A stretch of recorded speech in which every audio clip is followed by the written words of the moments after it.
Since Aiyedatiwa, the now governor of Ondo State, became the governor since his swearing in, the time has been ticking for him to choose his deputy. A lot of people have been expecting him to also, pick his most trusted person as the deputy of the state. But the news reaching us is that Tinubu is the person who will be doing the picking. Before we go into the details of today's news, if this is your first time here or you haven't subscribed to this channel, what are you doing? Please go right to the subscribe button and click on it. Join this amazing community we have here. Like this video, leave your opinions in the comment section below. Don't forget to also turn on the post notification bell so that you can be the first person to get notified whenever we upload a new video. Tinubu to nominate Aiyedatiwa'S deputy as president picks Akure man. Barely 48 hours after taking the oath of office as the substantive governor of Ondo State, Lucky Aiyedatiwa may face another battle over the choice of his deputy as he prepares to hit the ground running. Indications emerged on Thursday that Aiyedatiwa, who succeeded his principal Rotimi Akeredolu in office following his death, was already under pressure to name the deputy governor who would assist him with governance in the state. Newsroom Nigeria gathered that the choice of a deputy governor might be an uphill task for Aiyedatiwa, considering his experience and that of those who stood by him, especially during the political crisis and bickering that led to his eventual emergence as the governor after Akeredolu's death.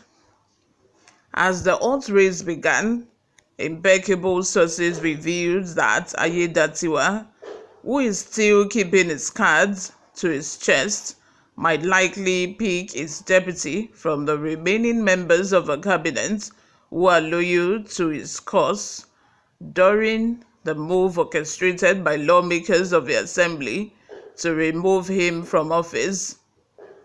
One of the sources who pleaded not to be named said the governor was already exploring all the options before him by either picking his deputy from the Ondo Central Senatorial District or Ondo North Senatorial District, which is the same zone of the late Akeredolu. More importantly, the source reveals that Aiyedatiwa, who had begun early consultation with some political stakeholders and think tank groups, both within and outside the state, was being careful on his choice of a deputy based on his calculations to contest the governor's seat in 2024. Aiyedatiwa, who hails from Ilaje in the Ondo South Senatorial District, had been eyeing the Alagbaka governor's seat before he and his late principal fell apart. Recall that Aiyedatiwa had faced a political crisis and a battle of impeachment following his alleged disloyalty to his late boss as the assembly led by its speaker, Olamide Oladiji, slammed him with 14 allegations of gross misconduct, which include abuse of office with actions likely to bring down the Ondo State government, financial recklessness, and publications in print media by media aides maligning the credibility of a governor. It was further learned from sources in the cabinet that those being penned for the deputy governor's seat in the State Executive Council are the Commissioner for Energy and Water Resources, Mr. Rasak Obe, and the Chief of Staff to late Governor Akeredolu, Mr. Olugbenga Ali. Obe, who hails from Ilara Mokin in Ifedore local government area of the state, Central, was one of the few members of the cabinet who stood by Aiyedatiwa after he exposed through the service of forensic experts how the signature of the late governor was forged by some cabals within the cabinet to tamper within the cabinet to tamper with official documents and the state treasury. The Commissioner for Energy and Water Resources, who is now being referred to as the Star Boy for exposing the cabals in the cabinet, was among the few members of the State Executive Council who refused to sign the vote of confidence passed on the late Akure in November 16, 2023 by the council.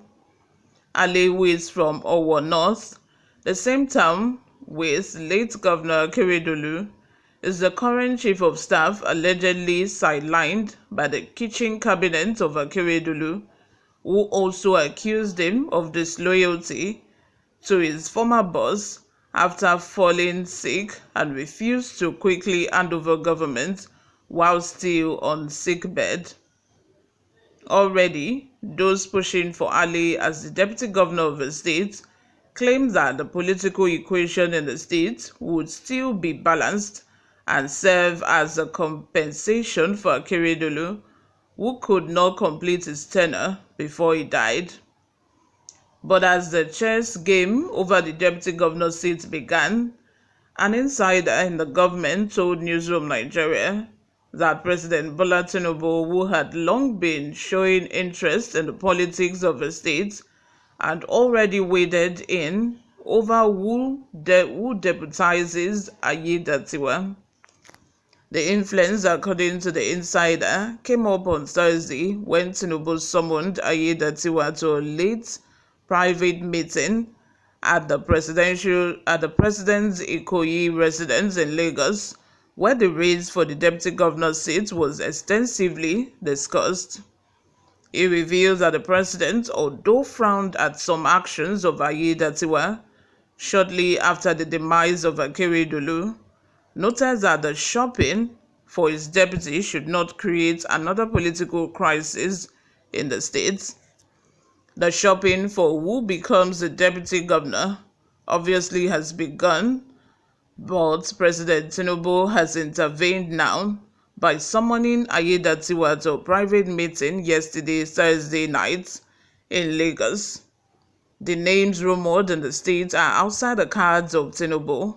As I speak with you, he wants someone who would not give Aiyedatiwa another crisis in the state, because it's glaring that the president has his eyes full on Ondo politics, and he also wants his men, especially those who will carry on the legacies of late Governor Akere.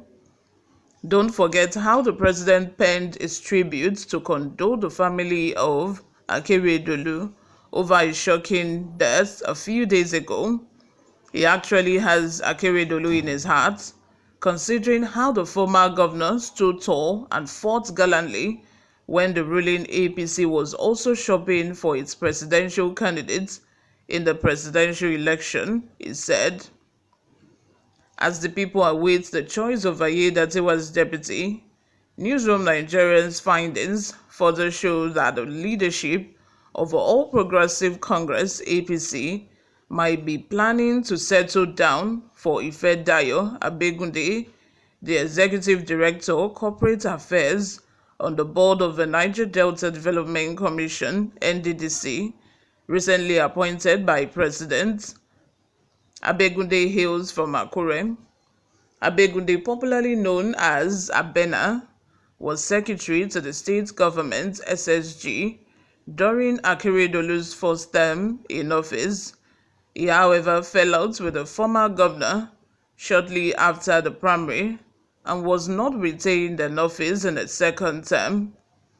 A source in the party hinted that the presidency, with the backing of the national chairman of the party, Abdullahi Ganduje, may succeed in influencing the deputy governor's seat in favor of Abegunde. Abena is among the choice of a presidency of the deputy governor's seat, and he is also being considered. But how Tinubu and the party in Abuja want to talk their way for his acceptance is what we don't know yet, but is not a wrong choice. I know Aiyedatiwa is under pressure over the choice of his deputy, But the decision of Tinubu over the slot for the seat would also go a long way as the people await the announcement by early next year, he said. When contacted for reactions, the Chief Press Secretary, Ebenezer Adeniyi, who just assumed office, said his boss was never under any undue pressure to appoint his deputy, noting that he would do the right thing at the appropriate time. Adeniyi, however, declined further comment on the battle for the deputy governor seat. As the battle for the deputy governor seat odds up, a religious group, the Muslim Media Watch Group of Nigeria, has demanded that Aiyedatiwa'S deputy must be a Muslim. The group, which recalled that the past administrations in the state appointed Muslim faithful as their deputies, claimed that appointing a Muslim would balance the politics of religion and enhance tolerance and peace in the state as Aiyedatiwa settles down for governance. What are your thoughts? Let's have them in the comment section below. What do you all think? Subscribe to this channel if you haven't already done that. Like this video as well. I will see you all in my next video. Bye for now.